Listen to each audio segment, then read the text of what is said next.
Good morning বন্ধুরা, আজকে সকাল থেকে আমি আমার একটা ব্লগ তোমাদের সাথে শেয়ার করছি। সারাদিনে কি করছি না করছি সে সমস্ত কিছু চেষ্টা করব তোমাদের সাথে ব্লগটা শেয়ার করার। তো সকালে তো ঘুম থেকে উঠে চা খেয়ে চলে এসেছি এবার বাইরের ঘরে, আর মিঠি রানীরও ঘুম হয়ে গেছে। আর এই তো আমি এখানে চলে এসেছি সোফাটাকে ক্লিন করতে। মানে এটা আমাকে দিনে 3 থেকে 4 বার করতেই হয়, যতবারই করি ততবারই উনি আগোছালো করেই দেয়। আর এই তো দেখতে পাচ্ছ আমার ঝাড়ুটা নিয়ে ও চললো ঝাড়ু করতে। তো রোজ এরকমই হয়, দিনে 2-3 বার করে আমাকে পরিষ্কার করতেই হয়। তারপরে একটু পরেই আবার ওর খেলনাগুলো ছড়িয়ে ফেলে দেবে, আবার সেসব খেলনা তুলবো। তো সকাল থেকেই তো কাজ আরম্ভ করে দিয়েছি। আর যে কিছু কিছু কাজ এমন আছে যেগুলো নিজেকেই করতে হয়, আর আমার ভালোও লাগে করতে, তাতে কোনো আপত্তি নেই যে আমার ভালো লাগে না। আমার এই সমস্ত ঘরের টুকটাক কাজ করতে ভালোও লাগে। তো এই তো এখন সব ক্লিন করছি, আর ওর অয়েল ক্লথ সমস্ত কিছু ভালো করে আবার পেতে দেব। কেন কি রোজই খেতে বসে হয়তো কখনো খাবার তুলে দিল বা খাবার ফেলে দিল, আর সাদা সোফার কভারটার মধ্যে অনেকটাই বেশি নোংরা হয়। তার জন্য ও যেখানে বসে আমি সেই জায়গাটা কিন্তু অয়েল ক্লথটা পেতেই রাখি। তার মধ্যে ছোটো বাচ্চা টয়লেটও করে দেয়, তো তার জন্যই সব কিছু অয়েল ক্লথ দিয়ে বসিয়ে দেবো, মানে একটু পরে আবার গুছিয়ে রেখে দেবো। তো এটা তো হচ্ছে আমার ডেইলি রুটিন, মানে সকালে উঠে এই সমস্ত কাজগুলো করতে হয়। আর দেখতেই পাচ্ছ এখানে আবারও কি একটা মুখে দিয়ে দিয়েছে। এখন তো ছোট বাচ্চা মানে যেটাই পারছে সেটাই মুখে দিয়ে দেয়, তো যার জন্য খুবই চোখে চোখে আমাকে দেখে রাখতে হয় এই ওর বদমাশিগুলো। আর এই তো এখন মোটামুটি সামনের ঘরটা গোছানো হয়ে গেছে, আর এইদিকে চারিদিকে ছড়ানো আছে ওর বই। বইয়ের তো অর্ধেক পাতা সব ছিঁড়েই দিয়েছে, তো কিছু কিছু বই আছে, যাই হোক। আর এই টুকটাক খেলনাপাতি। আর এই দেখো সোফাতে আবার ওঠার চেষ্টা করছে। তো আর এদিকে আমি চলে এসেছি এবার রান্নাঘরে। আজকে আমাদের জলখাবার হচ্ছে এই প্যানকেক। জলখাবার বানানো হয়ে গেছে। এখানে হচ্ছে সকাল সকাল পুজো হয়ে গেছে। পুজোটা সকাল সকালই আমরা দিয়ে নেওয়ার চেষ্টা করি, আমি না হয় আমার হাজব্যান্ড দুজনেই। এই এখন 9:30 বাজে, প্রায় 9:30টার মধ্যেই সকাল সকাল পুজো হয়ে গেছে ঠাকুরের, সারাদিনের নামে নিশ্চিন্ত। আর পুজোটা সকাল সকাল দিয়ে দিলে মনটাও ভালো লাগে, আর ঘরটাও খুব ভালো লাগে, একটা মানে ফ্রেশ ব্যাপার আসে যে সকাল সকাল পুজো হয়ে গেছে। তারপরে দেখো এখানে বসে পড়েছি আমি আমার জলখাবার নিয়ে, সেই প্যানকেক। আর বাইরের ওয়েদারটা না খুব ঠান্ডা ঠান্ডা, চা আর হচ্ছে জিলিপি। তারপর এখানে আবার বাজার থেকে আজকে এসেছে গরম গরম আটা, মানে গম পিষিয়ে আটা। ভেবেছি এখন থেকে এটাই আমরা মানে খাবো। আর তোমাদের সাথে কিছু শেয়ার করার আছে। এই ভিডিওটা আমি কিছুদিন আগেই করে রেখেছিলাম। এই ছোটোখাটো যখনই বাচ্চাদেরকে নিয়ে মানে বাচ্চাকে নিয়ে বেরোই না কেন, মিঠি রানীকে নিয়ে, তো এই সমস্ত জিনিসগুলো আমি কিন্তু আমার সঙ্গে ক্যারি করি, তাই ভাবলাম তোমাদের সাথে শেয়ার করব। এখানে যেমন একটা ডাইপার, ওয়াইপস, একটা কালো প্লাস্টিক, যখন ভাবো টয়লেট করে মানে বেশি ভরে যায়, যেখানে সেখানে ডাইপার ফেলা যায় না, তার জন্য একটা কালো প্লাস্টিক। আর ক্রিম পাউডার, এগুলো যখন আর একটু মানে দূরে কোথাও যায় তখন তো এগুলো ক্যারি করতে হয়। এটা হচ্ছে সামনাসামনি। আর তার মধ্যে গরম জল, তারপর ওর খাবার, সেরেল্যাক আর জলের বোতল, সেই সমস্ত কিন্তু ক্যারি করি। তো এই সমস্ত ওইগুলোই ভাবলাম তোমাদের সাথে শেয়ার করব। আর আজকে হচ্ছে দুপুর থেকে আবার এই ব্লগটা আমি শ্যুট করছি। মানে আজকে ভেবেছি সন্ধেবেলা একটু ঝাল ঝাল করে মোমো বানাবো, অনেক দিন ধরে মোমো খেতে ইচ্ছা করছে। তার জন্য ওখানে টমেটো, শুকনো লঙ্কা, রসুন প্রথমে সেদ্ধ করে তারপর মিক্সিতে পেস্ট করে নিলাম। আর এই সাদা তেলের মধ্যে টমেটো, তারপর সয়া সস, এমনি টমেটো কেচাপ, তারপরে গোলমরিচ গুঁড়ো, নুন সমস্ত দিয়ে, আর একটু ঝাল লঙ্কার গুঁড়োও দিচ্ছি।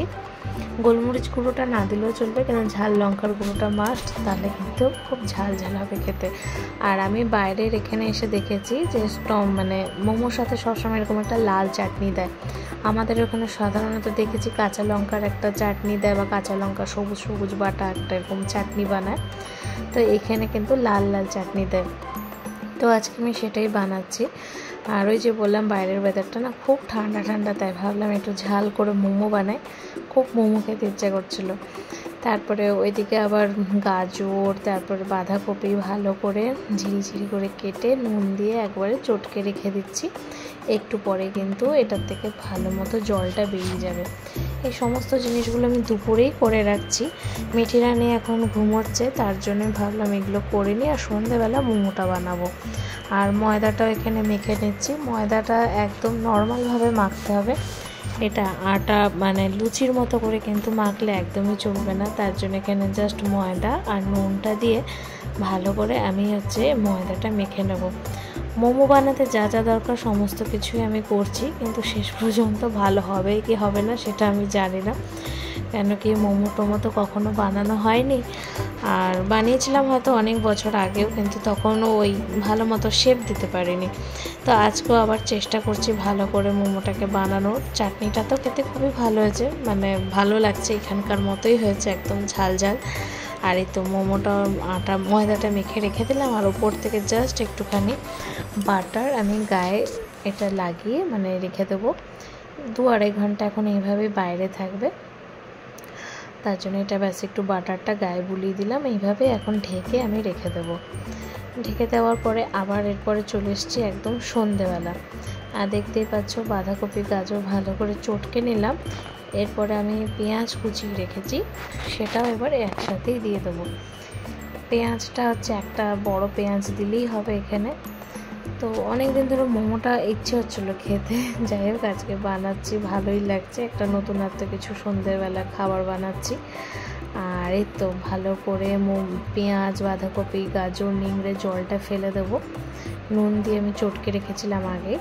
তো এইরকম প্রসেসটা প্রায় 2বার আমি করেছি, মানে নিংড়ে জলটা বের করেছি। তারপরে এখানে দিয়ে দিচ্ছি একটু সয়া সসটা 1 ঢাকনার মতো এখানে ইউজ করছি। তারপরে যা যা জিনিস আছে মানে নুন দেব, আর দেব গোলমরিচ গুঁড়ো, আর কিন্তু কিছুই দেব না, তাহলেই কিন্তু মোমো ভেতরে যে পুরটা সেটার মতোই পুরো গন্ধটা এসেছিলো। তো এই তো দিয়ে দিলাম এবার গোলমরিচ গুঁড়ো, নুন সমস্ত স্বাদ মতো দিয়ে দেবো। ব্যাস, তাহলে কিন্তু আমার মোমোর পুরটা রেডি।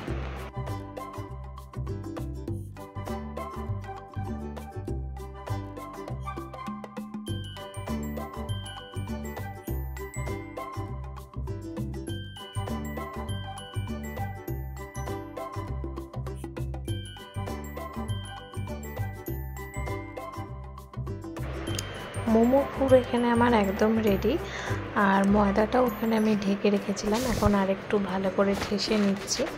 ময়দাটা দেখতে পাচ্ছ মাখাটা না ভীষণ ভালো হয়েছিল, মানে খুব ভালো হয়েছিল, নরম ছিল মাখাটা। ব্যাস এরপরে ছোট ছোট করে গোল্লা করে নেব। প্রথমে না আমি বুঝতে পারিনি, অনেকটাই বড় গোল্লা করে নিয়েছিলাম, কিন্তু তারপরে জাস্ট ওগুলোর হাফেরও হাফ করেছি, ছোট ছোট করেছি। আর এই যে গোল করতে গিয়ে এবারও ঠিক সেই সমস্যাতেই পড়েছি, ভালো মতো মোমোর শেপটা হচ্ছে না। আমি চেষ্টা ঠিক করে করতে পারলাম না এত সমস্ত কিছু করে। তো মোমোটা যাই হোক বানাচ্ছি, আর যখন হাজব্যান্ডকে দিয়েওছি খেতে, ওনার কিন্তু খুব ভালো লেগেছে, বলছে খেতে খুবই ভালো হয়েছে, টেস্টের কোনো ফারাক হয়নি, কিন্তু এই যে একটু মোমোটার শেপটা ভালো করে হয়নি, সেটা একটু গন্ডগোল হয়েছে। তো আমি কড়াইয়ের মধ্যে জল বসিয়ে স্ট্যান্ড দিয়ে, আমার একটা এরকম ভাতের একটা ঝাঁঝরির মতো ছিল, তো সেটাতেই আমি একটু তেল গুলিয়ে এখন কিন্তু মোমোগুলো দিয়ে দেবো। আর ব্যাস এই তো কয়েকটাই বানিয়েছি, মানে বেশি বানাইনি, খুবই অল্প করে বানিয়েছি। আমার মোমো এখানে রেডি। আর এটা তো পরে হয়েছে, আর প্রথমের শেপগুলো কিন্তু খুবই বিচ্ছিরি হয়েছে। যাই হোক, তোমাদের কেমন লাগলো কমেন্ট করে জানিও।